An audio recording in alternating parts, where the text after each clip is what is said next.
স্টেটের পক্ষ থেকেই তারা সাবমিশন রেখেছেন। স্টেট তার সাবমিশন রাখার সময় একটি পেপার সেটা হ্যান্ডেড ওভার করেছেন, আমাদেরকেও দিয়েছেন। সেই পেপার থেকে পরিষ্কার, তাদের নথি থেকেই পরিষ্কার হয়ে গেছে আমাদের যে ডিএ পাওয়ার যে অধিকার, সেই অধিকার একেবারে ক্রিস্টালাইজ হয়ে গেছে, পরিষ্কার হয়ে গেছে।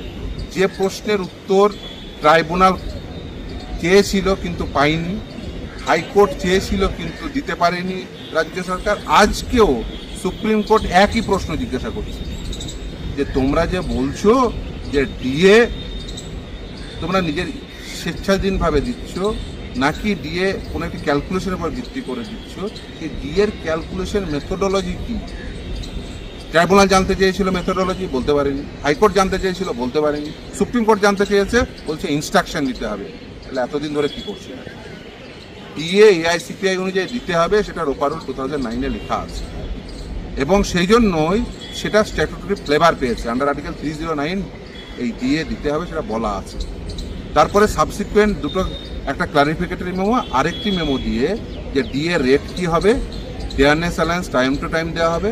ওরা আর তিনটে যে অ্যালায়েন্সেস আছে সেটাকে তারা হাতিয়ার করতে চেয়েছে, কিন্তু সেটা আমাদের পক্ষে যাবে। তার কারণ এইচআরএ, এনপিএ এবং এমএ সেটা রেট বলা আছে। তাহলে ডিএর কি রেট বলা থাকবে না? ডিএরও রেট বলা আছে, সেটা রেট বলা আছে রোপারুলেই। ফলে আর তিনটে অ্যালায়েন্সের রেট বলা আছে আর আরেকটা অ্যালায়েন্সের রেট বলা নেই। বামপন্থী সরকার কি মানে অতটা বুদ্ধিহীন ছিল না? বা কোনো একটি কম্পোনেন্ট, একটি স্যালারি পার্টের কোনো একটি কম্পোনেন্টের স্পেসিফিকেশন থাকবে না যে সেটা কি হারে হবে? সেটা কখনো হতে পারে? স্যালারিতে বিভিন্ন কম্পোনেন্ট থাকে, যেন রোপারুল 2009-এ যেমন বেসিক পে রয়েছে, যেমন গ্রেড পে রয়েছে, সেরকম এমএ রয়েছে অর্থাৎ মেডিকেল অ্যালায়েন্স রয়েছে, সেরকম ডক্টররা যেমন এনপিএ পায়, এইচআরএ রয়েছে, সেরকম ডিয়ারনেস অ্যালায়েন্সও স্যালারির একটা পার্ট।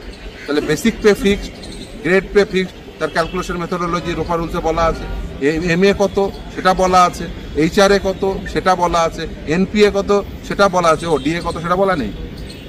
এত সকলকে এত বোকা ভাবার কোনো কারণ নেই। ডিএও বলা আছে, ডিএ বলা আছে কীভাবে ডিএ ক্যালকুলেশনটা করতে হবে এআইসিপিআই। এখন যদি ক্লাস 3-র একজন ছাত্রের ক্যালকুলেশন মেথোডোলজি কী হবে ক্লাস 3 ছাত্র বলতে পারবে, কিন্তু সরকার বলতে পারছে না, এটা সরকারের জন্য খুব একটা ভালো হচ্ছে না। ট্রাইব্যুনালেও তারা বলতে পারেনি, হাইকোর্টেও বলতে পারেনি, সুপ্রিম কোর্টেও বলতে পারছে না যে ডিএর ক্যালকুলেশন মেথোডোলজি কি। তুমি যদি এআইসিপিআই মেনে ডিএ না দাও তাহলে ক্যালকুলেশন মেথোডোলজি কি? আইদার বলে এআইসিপিআই অনুযায়ী দিয়েছি অথবা দিইনি। কোন দিকে সুইং করছে বোঝা যাচ্ছে না। বলছে এনটাইটেলমেন্ট কোথায়? আরে ভাই, এনটাইটেলমেন্ট যদি রোপারুল 2009-এ লিখে আছে সেটাই আমার এনটাইটেলমেন্ট। তুমি ক্লারিফিকেটরি মেমোতে dearness allowance time to time দেবো, সেটা আমার এনটাইটেলমেন্ট।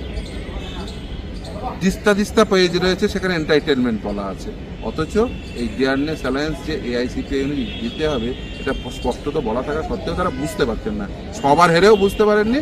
আশা করি সুপ্রিম কোর্টের পরে আশা করি তারা বুঝতে পারবেন যে ডিএ কীভাবে ক্যালকুলেশন করতে হবে। সবার হেরেও বুঝতে পারেননি।